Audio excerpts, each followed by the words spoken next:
Hey everyone, welcome back to another video here on the channel. This week Subaru sent me the 2024 Outback Touring XT, which is the turbocharged version of the standard Outback Touring. Now anyways, this is coming fresh off a week with the 2024 Crosstrek Sport, which is actually a vehicle I already had for a week here on the channel last fall, but Subaru decided to send me that vehicle for a second time here in a different exterior color. And I have to say, there's a lot of aspects here about the Outback that I like much better than that of the Crosstrek. Although there is, several aspects about this vehicle I like better, I think the Crosstrek is still going to be a very good option if you're looking for kind of a smaller subcompact SUV, where this one is certainly a little bit on the larger side of things, but offers a more traditional, I guess, station wagon or wagon type of body versus that of a normal traditional compact SUV. But anyways, I'm actually filming this video one day in advance of heading up to the 2024 Mama Spring Rally, where supposedly they're going to have the all-new 2025 Subaru Forester on hand for us to check out. So this is kind of a short 2-week window of having a ton of Subaru content and a ton of time behind the wheel of Subaru products, which I'm not disappointed about. This is actually a brand I don't have a ton of time with over the years here driving vehicles and testing and reviewing them. So I am excited to learn more about what Subaru has to offer and experience kind of more of their most popular models that they currently sell. But anyways, over the last week or so with this Outback, I do have a few things that I like and dislike, some of which are going to be a carryover or very similar to that of other vehicles I've tested, such as that of the Crosstrek. But many of these are actually specific to the Outback, both pros and cons. So without further ado, let's not waste more time. Take a look at everything I like and dislike here about this 2024 Outback Touring. So the first item I've really enjoyed here about the Outback in the XT trim level or with the turbocharged engine option has to do with its performance. Now underneath the hood, you're going to find the 2.4 liter turbocharged boxer engine paired to a high torque CVT transmission with 8 simulated gears, just like that of the regular variants. But anyways, this engine puts out 260 horsepower and 277 pound-feet of torque through, of course, Subaru's symmetrical all-wheel drive system as standard. Now, I think this is a highlight of this vehicle because it's not really a massive vehicle. It doesn't have a ton of weight behind it, but this turbocharged engine power plant propels the vehicle with absolute ease, and the CVT does a really good job of keeping the vehicle in its power band. And overall, I found this vehicle very enjoyable to drive on a daily basis. So if you're looking at an Outback and want a little bit of additional enjoyment and performance, I would highly recommend choosing the turbocharged variant. It is also available outside of the top Touring, so you don't have to get the most expensive variant of the Outback to get this engine and powertrain option. But overall, this was certainly a highlight of the Outback, and I thoroughly enjoyed it. Now, the second item I've really enjoyed about Outback is specific to this Touring model, and that has to do with the seating surfaces as well as the overall seat comfort. Now, the Touring that I'm sitting in comes with the Nappa Leather upholstery here on the interior, and it really does show the additional quality of a high leather material. Now, the seats themselves are actually a very good shape and have a very supportive as well as comfortable cushioning behind the leather. So when you combine the Nappa Leather with the overall seat shape and the comfort and adjustments, especially here on the driver's side, I've really enjoyed driving this vehicle on a daily basis, and I'm assuming out on the road trip it's going to do phenomenal as well. I'll go ahead and put a little text overlay or an additional clip here to give you a little bit of a follow-up on my overall comfort in terms of spending several hours behind the wheel. But if you're looking at a Subaru Outback, I highly encourage you to at least take a look and consider here the models with the Nappa Leather seating surfaces. And here in this trim level, it does have a manual adjustment for a little bit of additional thigh support or a leg extension, which unfortunately is not available on the passenger side. But I think the ultimate comfort is going to be here in the driver's seat. So you guys joined me a couple days later, and I want to give you an update on the overall seat comfort after driving, just under 300 miles. And I will say, after about 2 hours of driving nonstop out on the interstate, the bottom of the seat really presented issues in terms of overall discomfort.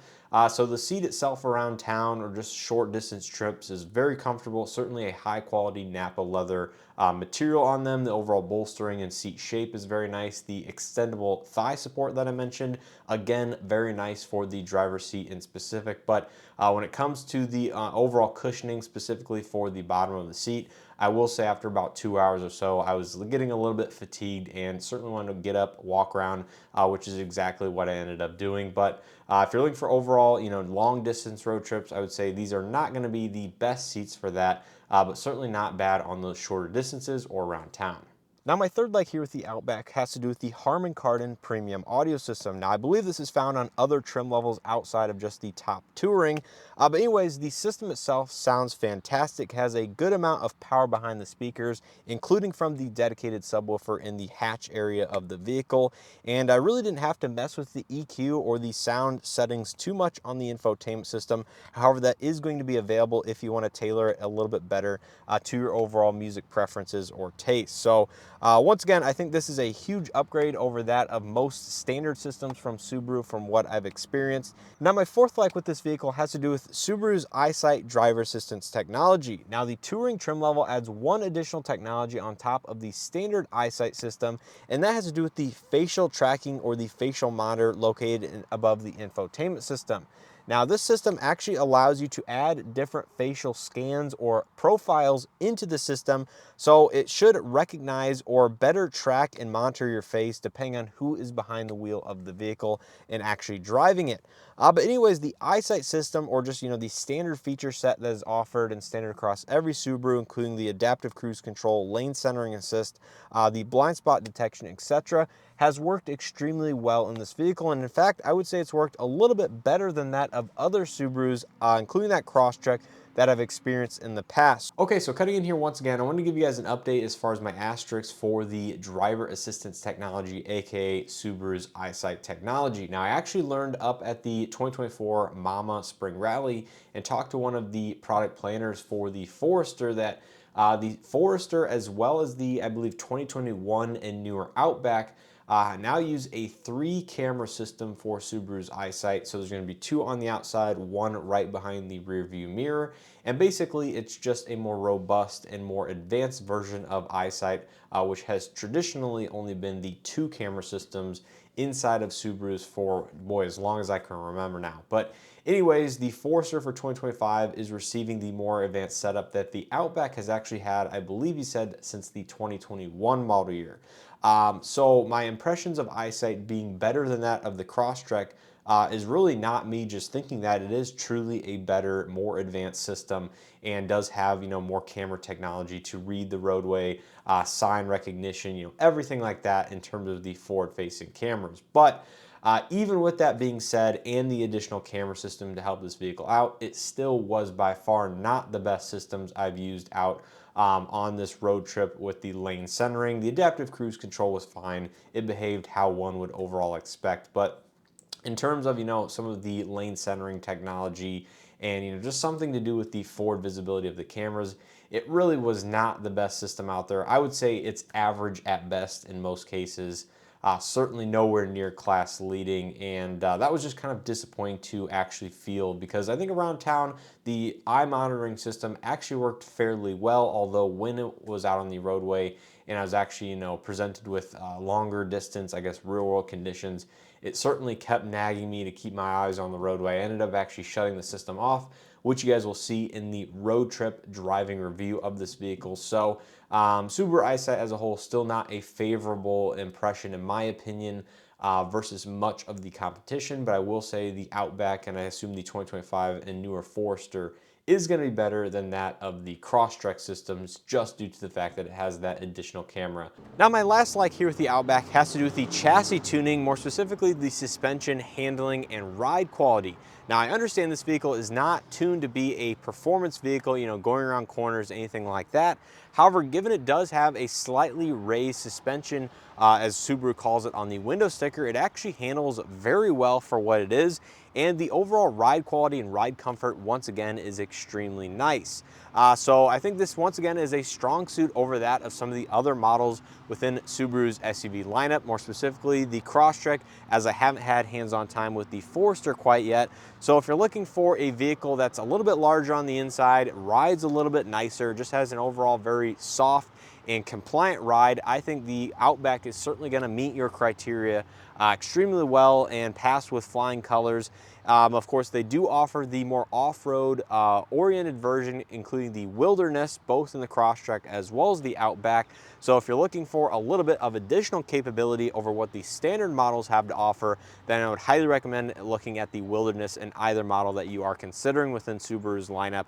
But overall, the Touring here in this vehicle rides extremely nice, has a very good handling and chassis tuning to it, including the steering and everything like that. So once again, I think Subaru does very well underneath the skin of their vehicles and really fine-tune the suspension and some of the other chassis dynamics. So that's going to do it here for my list of likes so far with the 2024 Outback. Now let's move into my list of dislikes or things I think Subaru could really improve upon with this current generation or any future generations. Now my first dislike is actually something that I wouldn't have even guessed to have known to dislike had the vehicle not been dropped off without any windshield washer fluid. So it turns out it actually has plenty of fluid in the reservoir. It's just the fact that the washer hose that connects the reservoir to that of the wiper spout somehow became disconnected and has been squirting here inside of the engine bay. So that's a super easy fix. Maybe it actually does have a sensor here on the dashboard to alert you when the washer fluid is low. But that's an interesting find. Glad it was a super easy fix, but probably something that shouldn't have become disconnected in the first place. Now my second dislike actually has to do with the LED headlight performance, more specifically the high beam performance in the Outback. Now this vehicle uses a single LED projector for both the low and high beam, and typically there's a little mechanism or flap inside that determines how much light is actually passing through the projector itself for either a sharp cutoff for low beams or a little bit of additional output for a high beam assist out of, once again, the same single projector.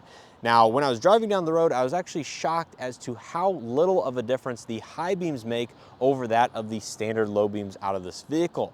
The only real big difference I noticed if you're using the high beams over that of the low beams is it does reflect off of those signs farther down the road than that of the standard low beams, which of course have a pretty sharp cutoff and don't illuminate the signs way down the road. But outside of that, this really doesn't make that much of a difference out on those, extremely rural roadways where you're expecting high beams to illuminate a little bit farther down the road than that of the low beam themselves. I'll have video, of course, playing so I can illustrate that difference for you, but honestly, this has to be one of the most recent and newest vehicles I've experienced where the difference between the low and high beams really isn't all that much and was quite underwhelming to say the least. So I know other Subaru vehicles have a much bigger difference than this one, but something to note if you're looking at an Outback and do a lot of nighttime driving is I think the high beam performance on this vehicle is a little lackluster. Now, continuing on with my third dislike with the Outback, once again has to do with more of the exterior lighting, and that is the fact that there's a lot of incandescent bulbs with this vehicle, and for the over $44,000 price as tested, I would honestly like to see more LED lighting on the exterior. So as you can see, I have the hazards enabled. The entire tail lamp assembly out back is going to be incandescent, believe it or not. So you have your running light here with incandescent bulbs. Your brake lights are going to be in the very similar spot, as well as the reverse lights and of course your turn signals that are flashing right there. Now when you move to the front of the vehicle, the turn signals are also going to be incandescent in design, and I believe there is going to be an LED daytime running light as well as that headlamp, which of course are part of that LED projector. But overall, the Crosstrek has as much, if not a little bit more LED features for about the $30,000 price point, as it has front LED turn signals in the actual headlamp assembly, which unfortunately the Outback does not, for over $12,000 more. So not exactly sure if this is just a little bit on a little bit more dated platform, hence the more incandescent lighting, or if Subaru just, kind of overlooked this feature. But I think LED lighting certainly does give a vehicle a more premium aesthetic and is something that one would expect for, again, the $44,000 price point as tested. Now my fourth dislike here with the Outback has to do with the ventilated seat performance. Now this vehicle, as equipped, has heated and cooled front seats with heated outboard rear seats. And as you can see, the infotainment system actually houses the controls for climate controls, as well as those dedicated buttons for the heated and cooled seats. And I have to say, the cooled performance has not been all that great. Again, considering a lot of the more recent vehicles I've been in have pretty good ventilated or cooled seat options from the factory. But even on the highest setting I've been using over the last week, in these mid 80 degree peak temperatures, I would say the ventilated seat performance is just barely adequate, and you really don't notice all that much here on the interior of this vehicle. So if you're looking for cooled seats that really work immediately upon stepping inside, even with the AC set to the floor, because I know that kind of helps sweep the air to the actual blower in the seat bottoms themselves, it really does not do a ton of difference in these Nappa leather seats. I will say the bottom of the seat works slightly better than that of the backrest portion, so I think your butt or your bottom will get cooled off a little bit better than your back actually will, but certainly not going to be the best performance when it comes to the ventilated seat functionality. And that brings us to my fifth and final dislike with this vehicle. And if you've watched any of my other Subaru videos, then you already know what it's going to be. That has to do with the infotainment system itself. Now, I will say there's a couple small items that I do like better than that of the Crosstrek vehicles I've been in. The first one is going to be the volume and two knobs actually have a much better mechanical feel than that of the Crosstrek Sport that I was in just last week. So there's actually dedicated notches that you can feel for the premium audio system. So I like that aspect, but outside of that, it's pretty much going to be the same 11.6-inch infotainment system. I'm sure a lot of the hardware is shared with the Crosstrek as well. And overall, this system is just going to be too slow. It does not perform well. It's not a responsive, quick to boot up system. And the fact that it houses your climate controls always at the bottom is disappointing as well, because even though the system will remember your last setting for the heated or ventilated front seats, if you want to adjust them within 30 seconds or so from starting the vehicle, it's going to be laggy. It's not going to respond upon first touch, which gives you second or third inputs, which again is not your target or your goal of adjusting those settings. So then you'll have to readjust them because the system didn't initialize or read your first input late. All those things about the system. It's basically, I think Subaru needs to go back to the drawing board. If they want to keep the UI and the graphics, that's fine, but I think they really need to put a faster processor, better hardware behind the scenes in the system to make it boot up quicker, make it respond more quickly to inputs, and just make the screen not lag quite as much when you're using it, on a daily basis. Now, this one does have the built-in navigation, which of course gives you the up-to-date map services. Of course, it does have wireless Android Auto and Apple CarPlay as well, which is fantastic to see. I would rather have wireless, even if it's a little bit on the slower side, than not, because you do have, unfortunately, you don't have a wireless charger that I was able to find here on the inside. So I guess that is another slight dislike. But overall, I'd just like to see Subaru improve the speed and responsiveness of this infotainment system. So I think that's pretty much going to do it here for my likes and dislikes of the 2024 Subaru Outback Touring XT. Now, I'll go ahead and insert any additional clips or items that I find driving this vehicle over, a couple hundred miles over several hours. I'm sure there might be one or two things that I want to clarify or speak upon after taking it on a road trip up to northern Wisconsin. But overall, I have thoroughly enjoyed this vehicle and the way it drives, the power output from the turbo boxer engine, the ride quality. The interior materials are quite fantastic as well, with the Nappa leather seating surfaces and some of the accents throughout the inside.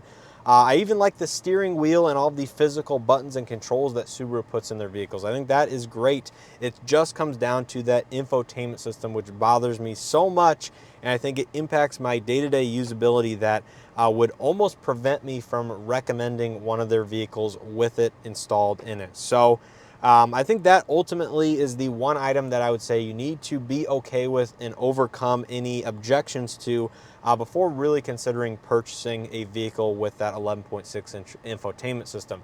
It does have the digital rearview mirror, which works fantastic. Subaru's Eyesight technology and the eye tracking or facial monitoring works well, as I said in this video. It has all the main features and options that one would expect inside of a vehicle of about the low $40,000 price point, although it doesn't have a wireless charging pad, which seems like an odd omission here on the inside. But if you can get over the slow and laggy infotainment system and or the vertical orientation that this one's in, then I would say I highly recommend the Subaru Outback if you're considering looking at one or purchasing one for your personal life.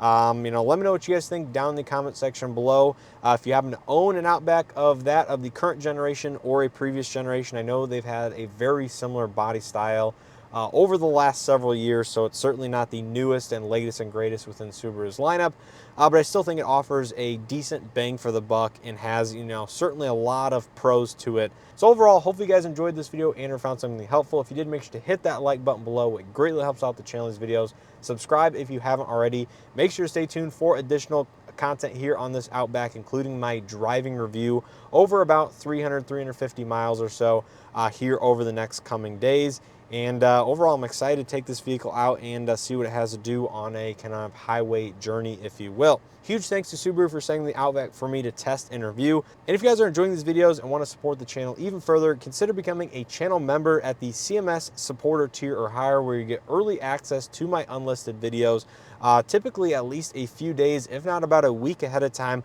before I actually make them public here on the channel. So I think that's a great perk for anybody that wants to stay up to date in the vehicles that I'm testing and reviewing, as becoming a channel member. But anyways, let me know your thoughts and comments down in the comment section below. And as always, I hope to see you guys in the next one.